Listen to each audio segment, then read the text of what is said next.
by now we've seen the whole video of Diddy and the fallout of um, Diddy, and everybody got all kinds of thoughts about the situation with Diddy or whatever like that. I'm just Diddy'd out. But I took a couple of days off from YouTube because I wanted to focus on this. And I need y'all to go on my website.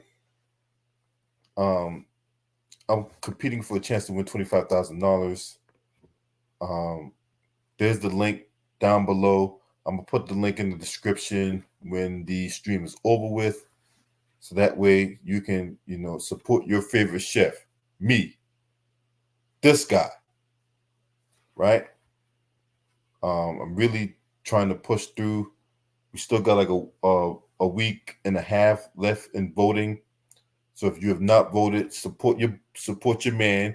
You know what I'm saying? Let's get to it. Now, back to the regularly scheduled program, already in progress. Now, Stephen A. Smith is a well-known documented flaming hypocrite. Okay? He has a well-documented history of bashing the brother while protecting the other.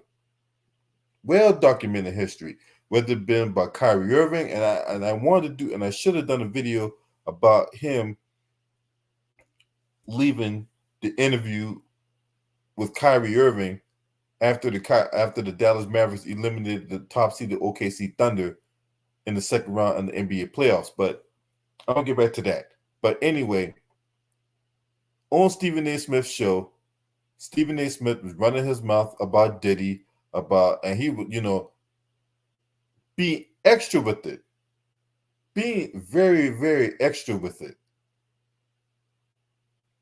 And in typical fashion, he had all this vigor, all this vitriol, all this energy about the situation involving P. Diddy. What's up, Ted?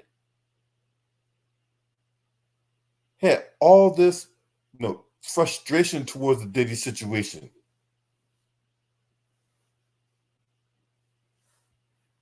But I have a clip.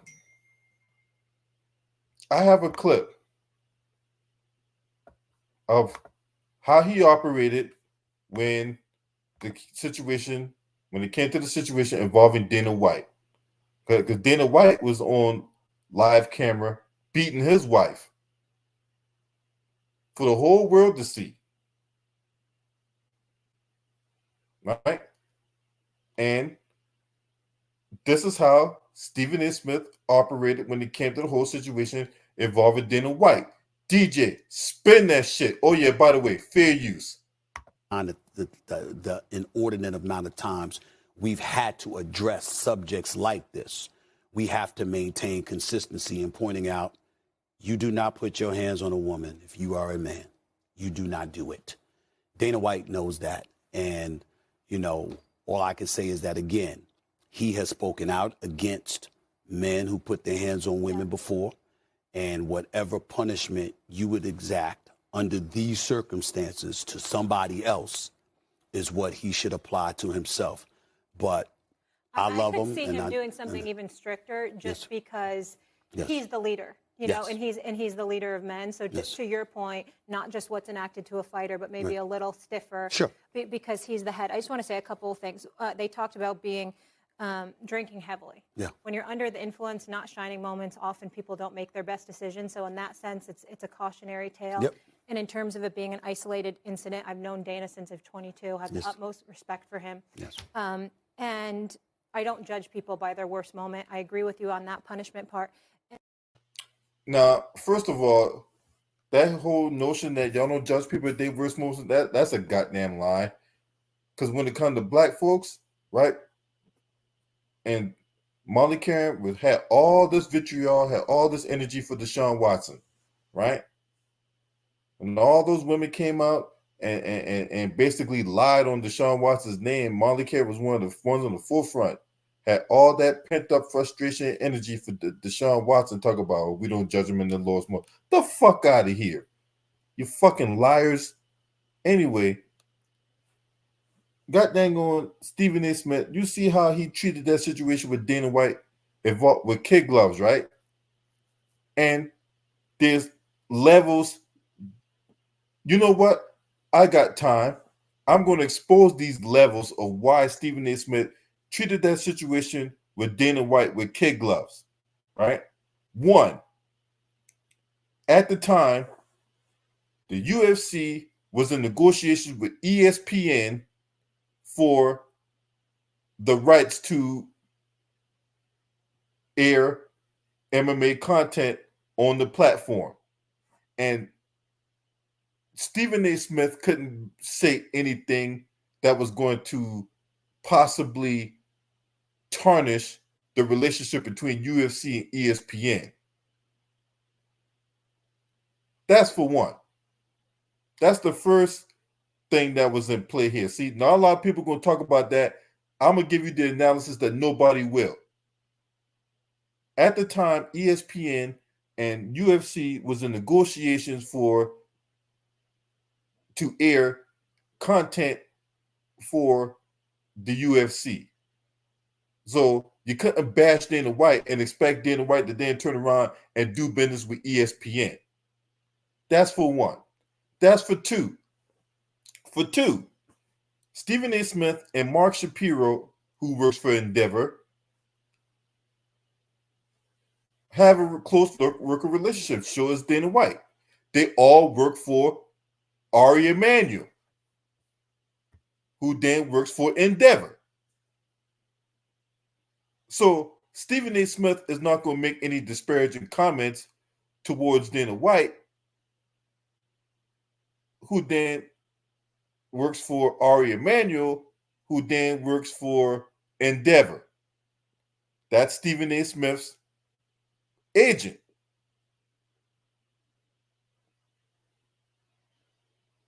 So you got the UFC contract negotiations going on at the time. You also had a personal relationship with Stephen A. Smith, Dana White, Ari Emanuel, and Mark Shapiro, who was contracted to Endeavor.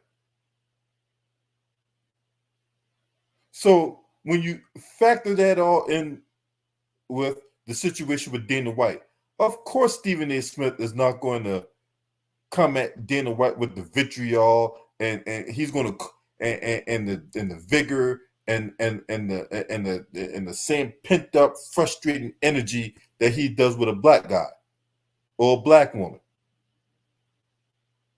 He's a stone cold hypocrite. There is a litany of evidence that supports Stephen A. Smith buck dancing, shucking and jiving, shoe shuffling, corn shucking when it comes to black folks. And what's his tried and true? He will sit up there and build you up and give you all the adulation in the world before he really goes in to tear you down. That's his MO. That's how he always does business. Right? But when it comes to Dana White, you see how he treated the situation with kid gloves. He didn't even go near the James Dolan incident. Didn't even go nowhere near the incident with James Dolan and all the allegations that's been out against him and all the litany of women that came out saying stuff against him. Y'all remember when COVID-19 was a thing and Kyrie didn't want to take the elixir, as my man Too Raw for TV put out? He didn't want to take Blue Magic, right? He didn't want to take the jab. Stephen A. Smith made it his life's work to demean, diminish, and destroy the name of Kyrie Irving.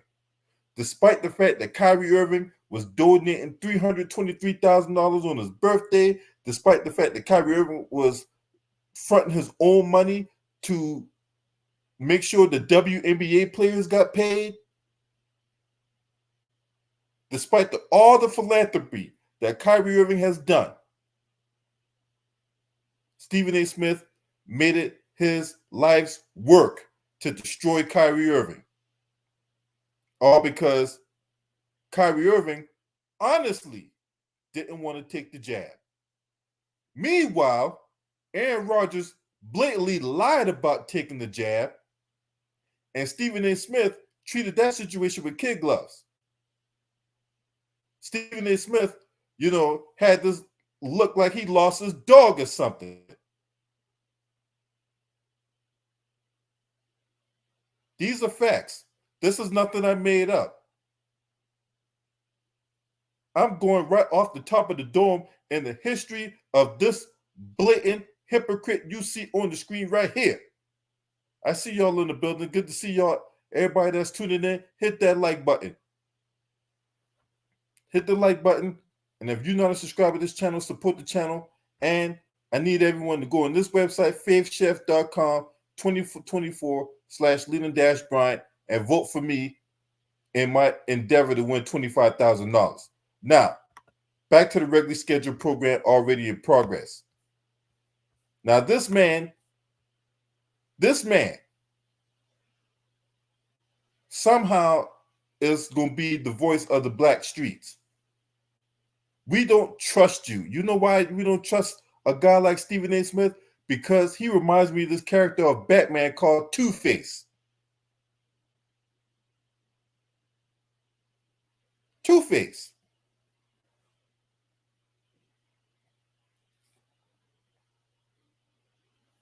Because he's one of them guys that says one thing and does another.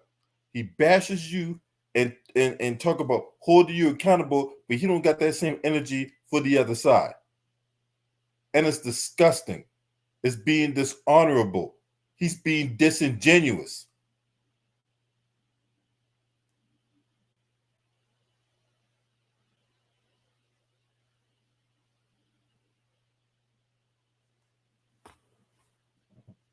He being sideways with it. The man already told you on that episode, on that interview with Tamron Hall, when Tamron Hall brought Stephen A. Smith in on her show, and Stephen A. Smith told you this: he wakes up with two things on his mind. How can he make his bosses money? And how can he get some of it? He told you that. I mean, that kind of mentality right there would make you a shoo-in for Employee of the Month.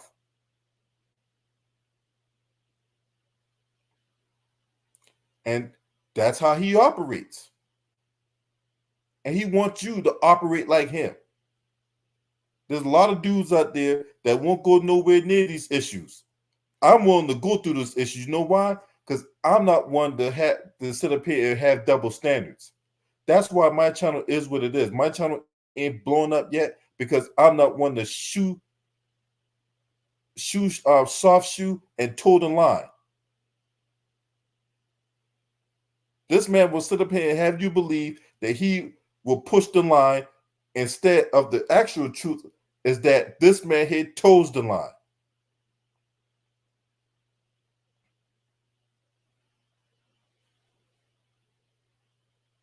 It's just disgusting. It's dishonorable. It's disrespectful. And it's flat out gaslighting.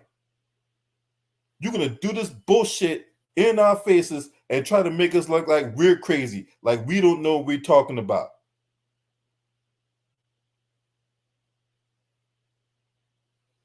Because when it comes to going at the black community, yeah, you got all this. You want to sit up here on ESPN with all this in front of the camera behind the fence and death mention. You want to rock some corny ass cross colors jacket, and you want to go in on us like we don't know what we're talking about, like we're a bunch of idiots and we're a bunch of buffoons and second-rate citizens that we don't know nothing, right? You wouldn't dare go at them white folks like that, Stephen A. And that's why we don't got no respect for your soft shoeing ass. You act like you're going to sit there and gaslight us like we don't know what we saw. Like we don't know what we're talking about when you do the stuff you do on TV. Yeah, you got all that vigor and pent up energy in front of the camera, on ESPN. But when my homie Tom Bennett ran up on your ass, all of a sudden now the goddamn lion don't got so much courage.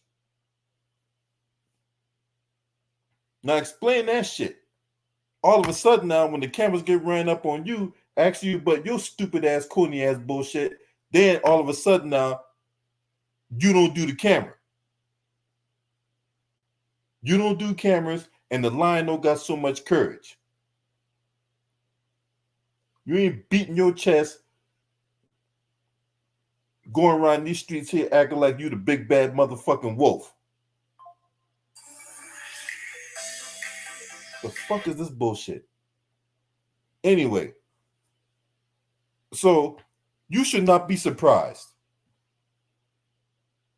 You should not be surprised that this man here acted this way towards Diddy. And look, before anybody come in here and try to say I'm defending Diddy and all that, no, I'm not. All right. So don't even think you're going to project that, or you're going to deflect that, or even try to switch that from what we got going on here. Because what Diddy did was unacceptable, and it's reprehensible, and it's disgusting to what Diddy did. And it's not allegedly, because we seen it on camera. So I gotta go. I gotta take this call. Smash the like, hit the subscribe. This your man. Scream at me. Hurt.